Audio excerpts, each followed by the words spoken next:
like politically we don't call them indigenous here, but of course we can discuss it in some other conference. So let's get into this. The title of my paper is Traditional and Modern Communication Practices Among Plantation Laborers in Assam. So this is, as I said, this is part of my broader PhD study. My idea of, basically I'm interested in knowing about mobile phones and how it's implicating our daily lives.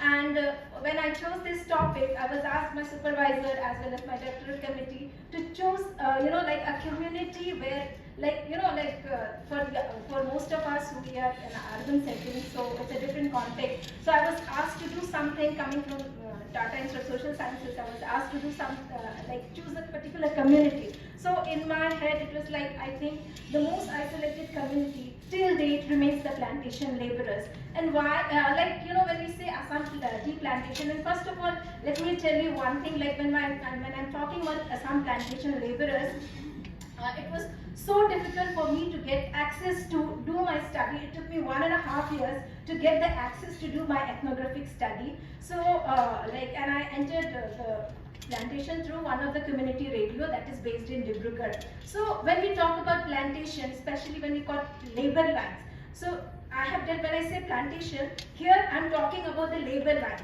I'm not talking about the management, I'm not talking about the supervisory body and everything. I'm talking about the people who are actually producing the, who are the people who are giving us the morning tea. So the labor lines, what are the labor lines? Labor lines are basically the residential clusters for the laborers, and they are the lowest among the hierarchy. And why they are different, unlike the other communities that we are discussing here, indigenous, local and all, here these communities belonging to, these people belonging to different communities were brought together and made to, forced to stay in, settlement clusters irrespective of their backgrounds, where they come from, and it's not a homogeneous community. When we talk about plantation laborers, there are, if you go by government records, there are 106 communities that forms these plantation laborers.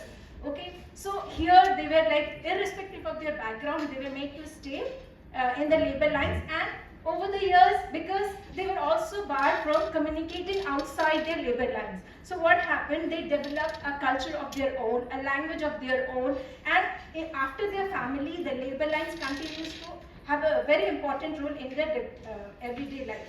So, and for this study, I used the framework of communicative ecology that I thought was essential, because here I was trying to study the mobile phones, not only the technology but also trying to locate mobile phones in the everyday life of the plantation laborers, whose everyday life is dictated by the factory siren, the chowkidar roaming around the line, and their working hours. So the idea of this approach was to go beyond the studying the impact of new media. Here it was mobile phone, and understand the whole structure of information and communication. And so this approach helped me to resist the temptation of that technological determinism. Instead, I attempted to understand how does the technology like the mobile phone integrate into an already rich and deeply rooted oral communication system. So the methodology, as I said, I used ethnographic approach, and somehow I did kind of I was staying in the labor lines in one of the laborers' family, and somehow I had enough rapport to be there. They call me as, they use this term called gotia, which means kind of relative. So somehow I managed to get that data, and so I collected data through observation, interviews, and focus group discussions, and I collected 50 in-depth interviews across age groups and 6 focus group discussions, and I participated and observed the everyday life. Why I mentioned ethical considerations, as I did not have the managerial permissions, I had to do, I did not interrupt the working hours. I was conducting the interviews or meeting them when they were free. And in the labor life, everything is dictated by the factory sirens. So let's go into the everyday life in the labor line. Okay? So the first is the factory siren, the colonial timekeeper. Historically, the labor lines were created to provide labors to the plantations. Therefore, the plantation work not only determines the economic life, but it is deeply entrenched into the daily life of the people staying in the plantations. The everyday life in the labor lines is dictated by the rhythm of the factory siren and the bagan clock. And if we, like most of us who are from Assam, we know like it's 1 hour ahead of the Indian Standard Time. And so one of the key findings for my study was that like none of them mentioned about using the mobile phone as an alarm clock that we most of us used. Okay.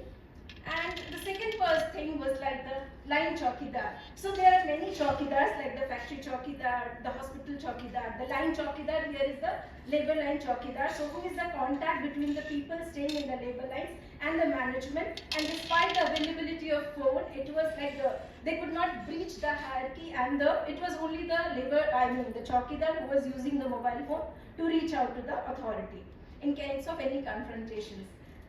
The other finding was like, as I said, the labor lines as a kind of social unit for the people staying in the labor line after their immediate family.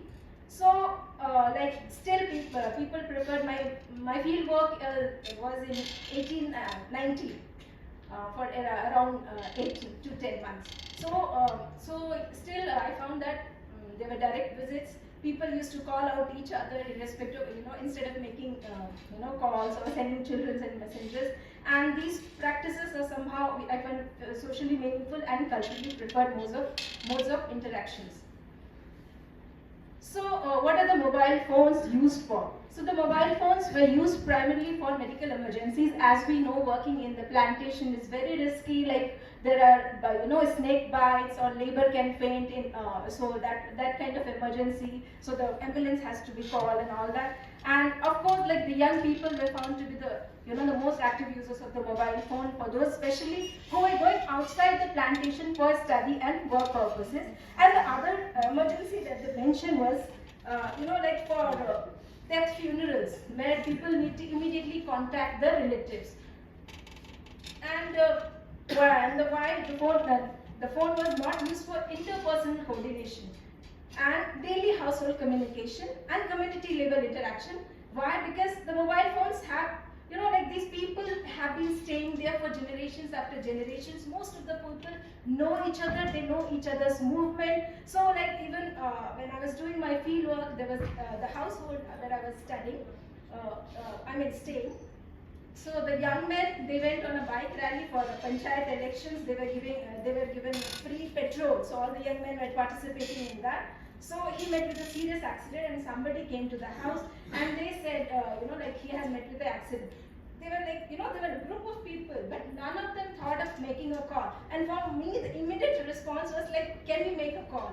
And then we made a call, and we found that, okay, he's in the hospital with the party people. And then there was a pillion rider, so the mother went to the other house to inform them in person.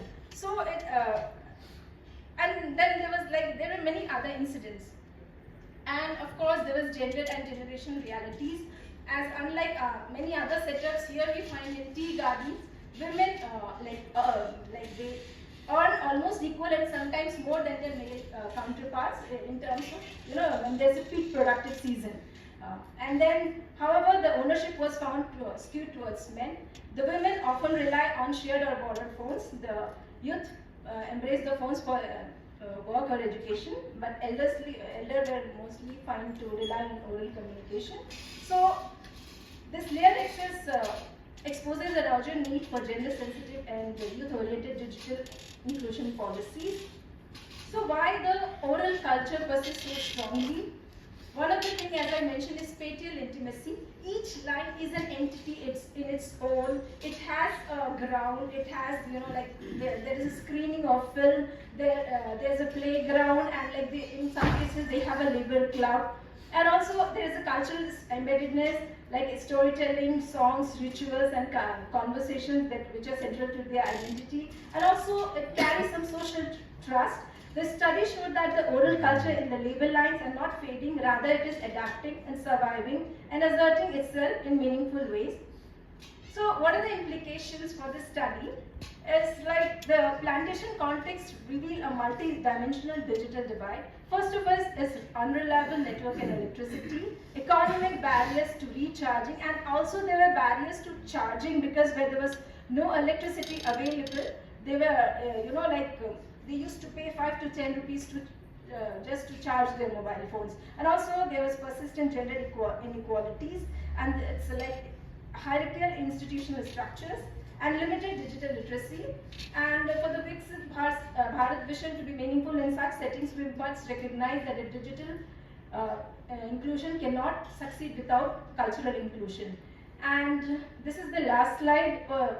Orality remains the heartbeat of communication in Assam's tea plantations. Mobile phones may have entered the space, but they do not dismantle its cultural foundations. They became tools, useful, helpful, but always secondary to face-to-face, community-oriented, and emotionally rich communication. As India moves towards Viksit Bharat, it is vital that development strategies understand, respect, and integrate this indigenous communicative world. Thank you.